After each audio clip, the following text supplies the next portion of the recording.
Mummy papa, आप लोग बेटा तुम आप लोग यहाँ कैसे? बेटा तुम्हारी भैया भाभी ने हमें घर से निकाल दिया। पर क्यों? पहले मम्मी आप चुप होइए, पहले मुझे ये बताइए उन्होंने ऐसा क्यों किया?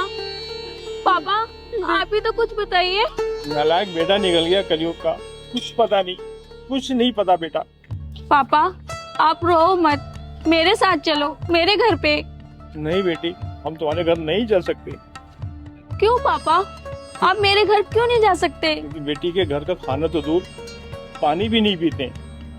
पापा क्या बेटी बेटी जैसी नहीं होती? होती है बेटा, लेकिन हम पुरानी परंपरा को नहीं तोड़ सकते।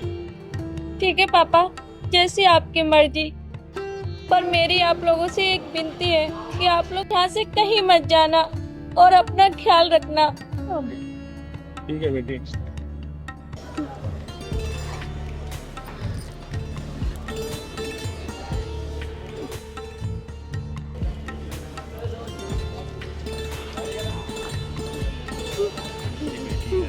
ऐसे ही बेटा होता तो क्या होता, आज ये दिन नहीं देखने पड़ते। सही बोल रही, बिल्कुल सही कह रही है।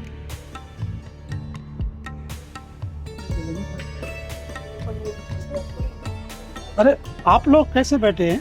मंदिर बंद होने का समय हो रहा है। मंदिर सहारा है, बेटे ने घर से निकाल दिया, क्या बताएं पंडित जी। रहने की कोई जगह नहीं है। अरे आप परेशान क्यों होते हैं?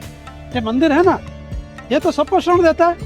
आप भी यहाँ रुकिएगा, इसमें आपको परेशान होने की क्या जरूरत? बहुत बहुत मेहरबानी पंडित जी।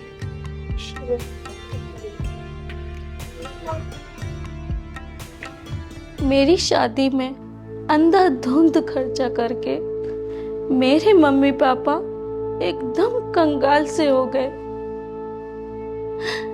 ऊपर से भैया भाभी ने उन्हें घर से निकाल दिया। मैं करूँ तो करूँ क्या? एक बेटी होने के नाते चुप भी तो नहीं बैठ सकती, अपने मम्मी पापा की वो दुर्दशा भी तो नहीं सह सकती जो मैं अभी अभी मंदिर में देख कर आई।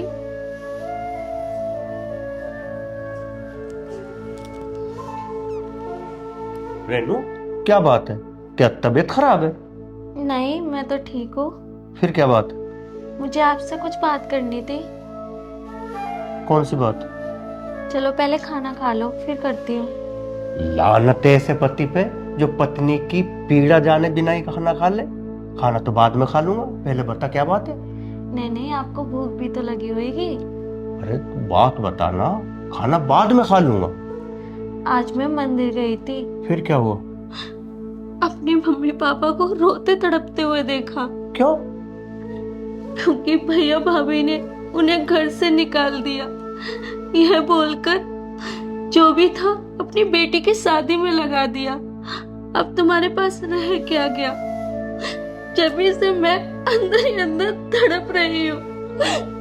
बेटी जो रेनू, तुम चिंता ना करो, मैं जो हूँ इसका समाधान मेरे पास है। अगर आपकी इजाजत हो, समाधान तो मेरे पास भी है। कौन सा? क्या मैं उन्हें यहाँ ले आऊं? नहीं, ये गलत होगा।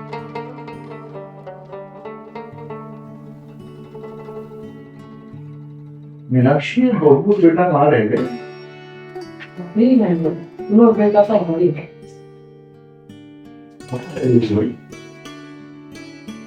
पिताजी, मैं आपसे एक बात कहनी चाहता हूँ। हाँ बोलो ना बेटा, क्या बात करना चाहते हो? वो क्या है कि रेनू के माता पिता को उनके लड़के ने घर से बाहर निकाला। अरे ये तो बहुत गंभीर बात हो गई। हाँ मम्मी, और अब वे मंदिर में हैं, वहाँ रो रहे हैं, तड़प रहे हैं, बिलख रहे हैं। ओहो, अब पिताजी, रेनू ने मेरे से कहा कि अगर आप इजाजत दो तो मैं अपने माता पिता को आपके घर ले आऊं। तो पिताजी, मैंने सोचा कि अगर वो यहाँ आते हैं बेटी के घर तो समाज में उनका अपमान होगा। सही सोचा बेटा तुमने। तो पिताजी, जो पैसे उन्होंने कभी दहेज में दिए थे, मैं क्या उन्हें रेनू को दे दूं? अरे बेटा, ये तो बहुत अच्छा सोच रहे हो तुम जो है। तुम्हें वो पैसे उसको दे देने चाहिए, और जो तुमने सोचा है, तुम्हारी सोच पर मुझे तुम पर गर्व है कि हमें इतना अच्छा संस्कारी बेटा मिला। हम धन्य हो गए बेटा, तुम जैसा बेटा पाकर। हाँ बेटा, सही कह रही हूँ तेरे पिताजी। तू तो हमारा लाडला बेटा है, बहुत अच्छा सोचा तुमने। ऐसा बेटा भगवान सबको दे।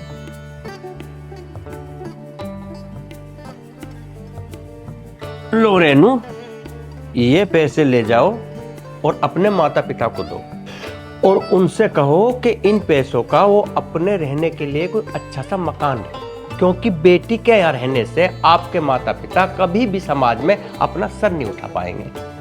पर इतने सारे पैसे कहाँ से आए? ये पैसे वही है जो मैंने आपके माता पिता से लिए थे और उन्होंने दहेज में मुझे दिए। आज मुझे विश्वास हो गया है, सचमुच अच्छा पति परमेश्वर का दूसरा रूप होता है, और वो आप हो। अब तुम ये बताओ कि पहले खाना खाओगी या मंदिर जाओगी?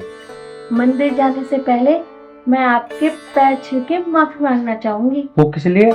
कि मैंने आपके और आपके देवता जैसे माता पिता के बारे में थोड़ी देर पहले गलत सोचा। देखो रेनू, तुम इस बात को लेके चिंतित मत। अगर आपकी जगह मैं होता ना, तो मैं भी यही सोचता शायद।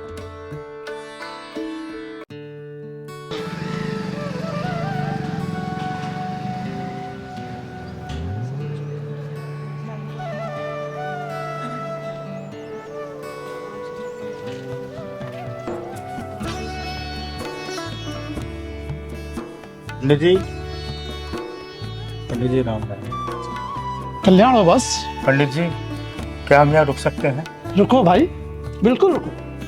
ये तो भगवान का दर है, यहाँ तो सबको शरण मिलती है। अभी कुछ दिन पहले किसी नालायक बहू बेटे ने अपने बूढ़े माता पिता को घर से निकाल दिया था। वे भी बेचारे यहाँ शरण लेके गए। पता नहीं यार कैसा जमाना आ गया। क्या आपको भी आपकी औलाद ने घर से नहीं निकाला? नहीं। अब मेरा पूजा का समय हो रहा है, मैं पूजा करने जा रहा हूँ, आप आराम से बैठिए।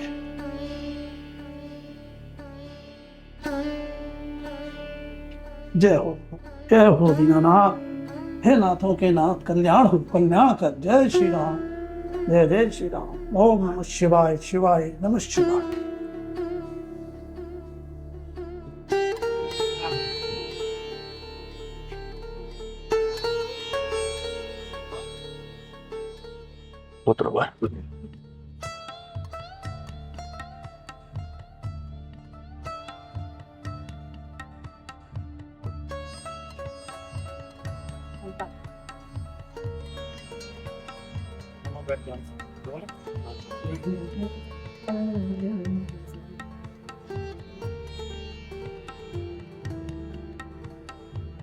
दीदी, जीरा जी, जय नमस्ते। दीदी नमस्ते। सतीश, तुम यहाँ कैसे? जी चलो, आए होंगे पूजा करने, लेकिन इन्हें क्या पता सबसे बड़ी पूजा माता पिता की सेवा होती है। लेकिन इन्होंने। अरे रेनू, सुन तो सही, आखिर तेरे भैया भाभी हैं। भैया और भाभी तो उस दिन भी थे जिस दिन मैं और आप माता पिता की फरियाद लेके इन्हें समझाने गए थे, लेकिन इन्होंने तो हमारी इतनी बेइज्जती की थी। रेनू, वो सब तो ठीक है, लेकिन इनकी आज की हालत तो देखो, ये कितने ज्यादा परेशान नजर आ रहे हैं। इतने परेशान हैं जीजा जी कि कुछ कह नहीं सकते। आज पता चला है कि घर से बाहर निकलकर इंसान को कितनी परेशानियां झेलनी पड़ती हैं। ना जाने मेरे सास ससुर किस हालत में और किस जगह होंगे, जिन्हें भगवान ने ऐसा लायक और वफादार दामाद दे रखा हो, भला वो दुखी क्यों होंगे? आप लोग बताओ, तुम्हें क्या हुआ है?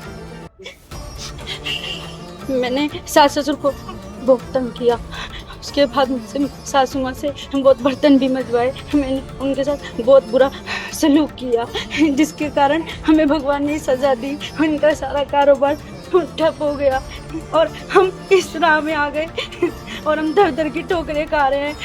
माँ बाप न जाने ताला लगाकर कहाँ चले गए।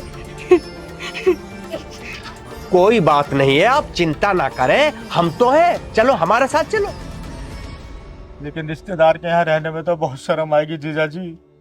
रिश्तेदार के यहाँ रहने में ही तो, ना कि माता पिता के यहाँ रहने में।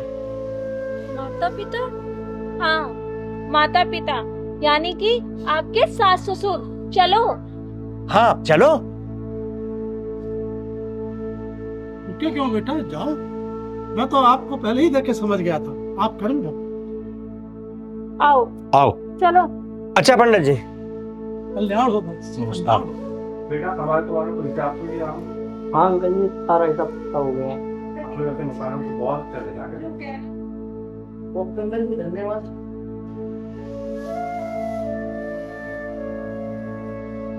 नमस्ते जी। तुम यहाँ कैसे? तुम्हारी हिम्मत यहाँ से मेरे घर से? मुझे माफ कर दो। बिल्कुल नहीं हो। आपने यहाँ से। नहीं पिताजी, नहीं, मुझे माफ कर दो पिताजी। मेरा गुनाह माफी के लायक नहीं है बिल्कुल भी। नहीं पिताजी, मुझे मेरे कर्मों की सजा मिल चुकी है।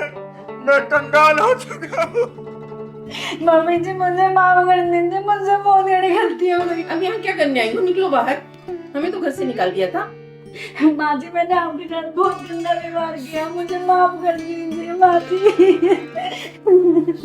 देखो,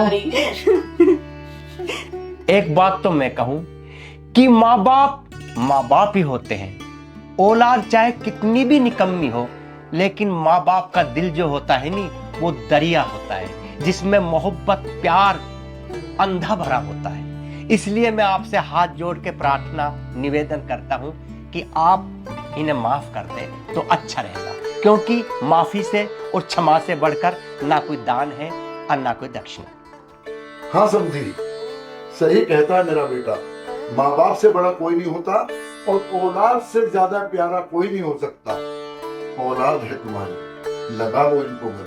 समझी जी, कर दीजिए माफ बच्चों। ठीक है, आप लोग कहते हैं, इसको माफ कर देता हूँ। बच्चा है आखिर हमारा दिल भी कोमल होता है बच्चे के लिए।